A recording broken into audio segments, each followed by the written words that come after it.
Hi everyone, it's Joe from Lucas, and I got a special guest today. I got George. Oh, I thought I was a special guest. No. All right, sorry, George. You're a wine guy. We're doing tequila, I know. And George, say hi. Hi. That's done. Anyways, and Kent's with me. Yeah. And you know what? I wanted to bring some wine guys in on this because a lot of times we have a misconception on tequila. And what I mean by that is too often we think of the tequila we had when we were growing up, and that's called a mixed tall.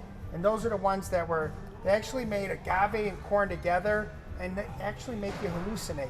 And that's where that myth came on tequila. Tequila is actually all done from Jalisco, Mexico. It's a mountain, and all the agave grows there. There's 2,400 branches, there's 207 distilleries. So everybody shares distilleries, but they all grow independent agave. It's important to understand the top of the mountain is a smaller Weber Blue agave plant, and that's going to have 100% sugar. Let's just say it's about 100 pounds, 80 pounds. When you go to the bottom of the mountain, okay, that's going to be called lowland, and that is going to be 60% sugar and a lot of water. Because think about in Mexico where these grow, it's a desert. So all the water hits the top of the mountain, shoots to the bottom. So you have vegetal, herbal, earthy on the bottom, and then you have these sweet sugar bombs on top. This right here is a sugar bomb, overly delicious. It's almost like one of those sleeper brands. George brings this tequila to me from Mexico, and with that, anyways, I'm gonna get over here so you guys don't have to watch all that the entire video. And then the reason I wanted Kent here is because he's a wine guy, and I want that palate. I want you to really start to understand tequila and broaden your palate on it, because it's not all for a margarita. You could certainly make margaritas out of this, but it's for drinking and learning them and understanding them. So let's start out. We're going to do Blanco. What a Blanco means is it was in the still, it goes into a barrel, and there's three parts: the head, the heart, and the tail. That's all three of them. We only use the heart when we make tequila, and they distill it twice. Everything else goes recycling. So this one, George. So Kent, I want you to know, because Kent's never had this, tell me about what you're thinking as you taste it. To me, I mean, it smells very citrusy. Absolutely. It smells very lemon lime, almost like a Sprite. You know, that 7-Up kind of smell.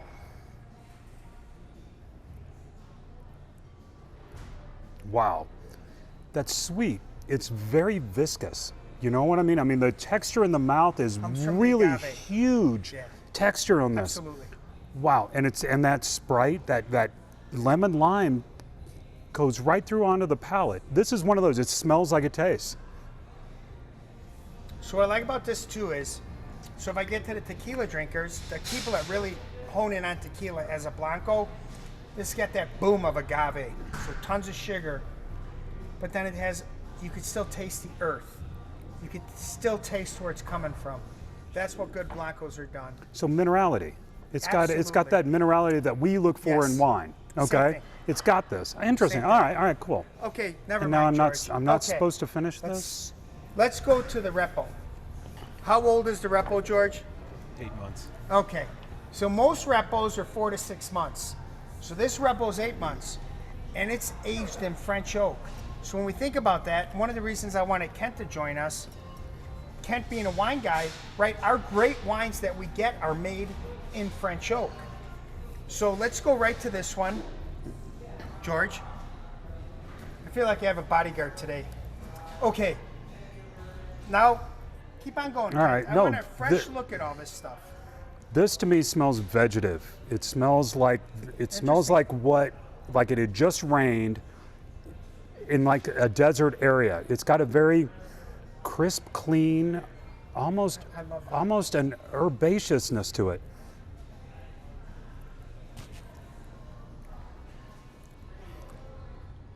A little bit of caramel, Yep.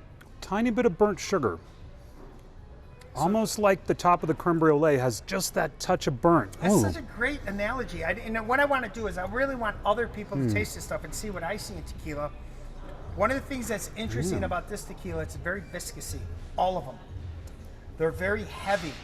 And when we get up in this line, totally amazing when we change and we get to older stuff. And there's some sleepers here and I want to share them with you. But so Keep in mind, French oak gives you that different flavor, and it gives you really soft, beautiful tequila. Super easy to drink. Okay, Nice. we're gonna go. This is in this one. This is my favorite. George, how long is it aged? 2 years.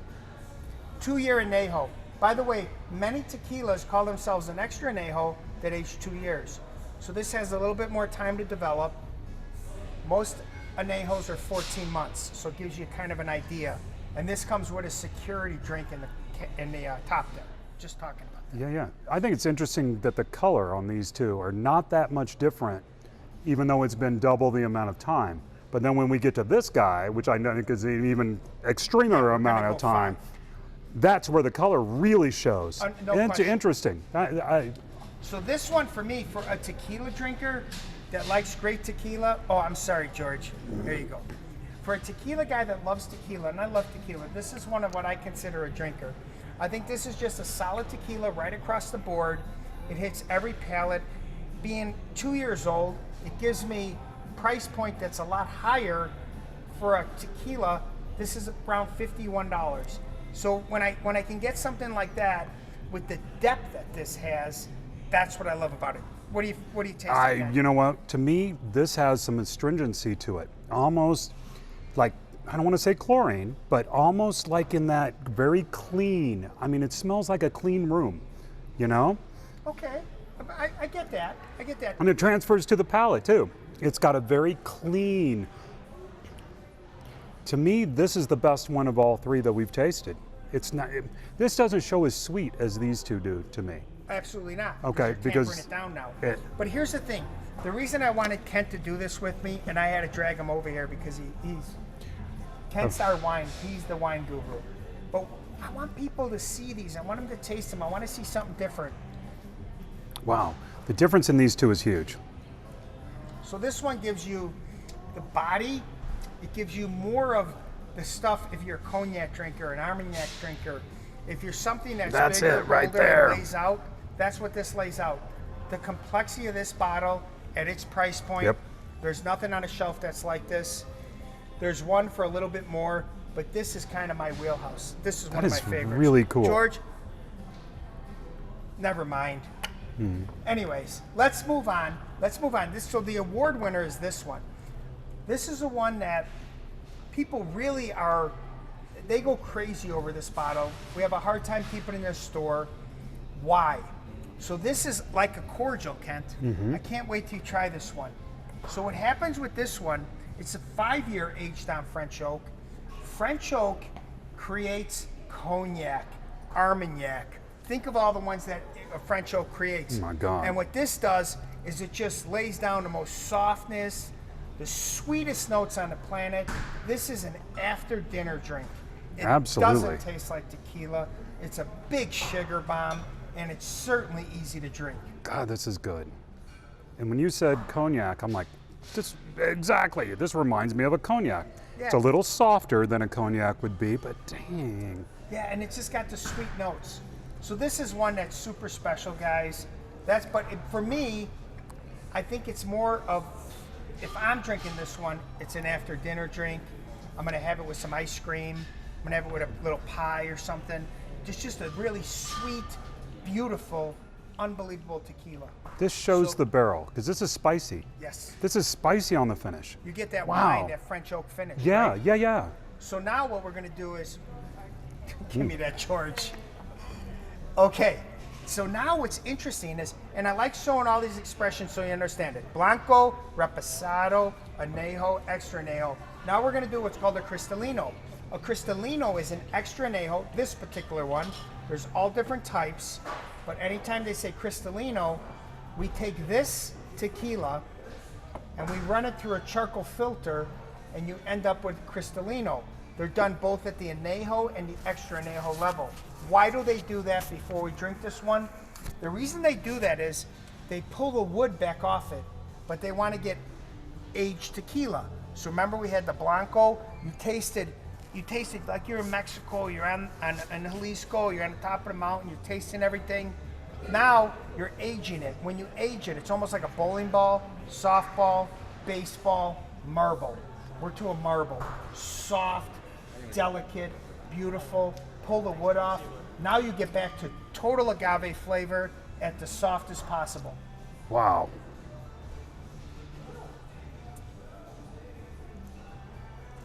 So that's so gentle. My knees are just a great expression of tequila. George, thank you very much. George hunted this tequila down for us. We've only had it at Lucas for about 6 or 7 months. These are great tequilas. I can't wait till our tasting counter's open. So not only we could go past these videos, but we could put this tequila back on the counter. You could come here and talk to Kent and I and take a picture with George.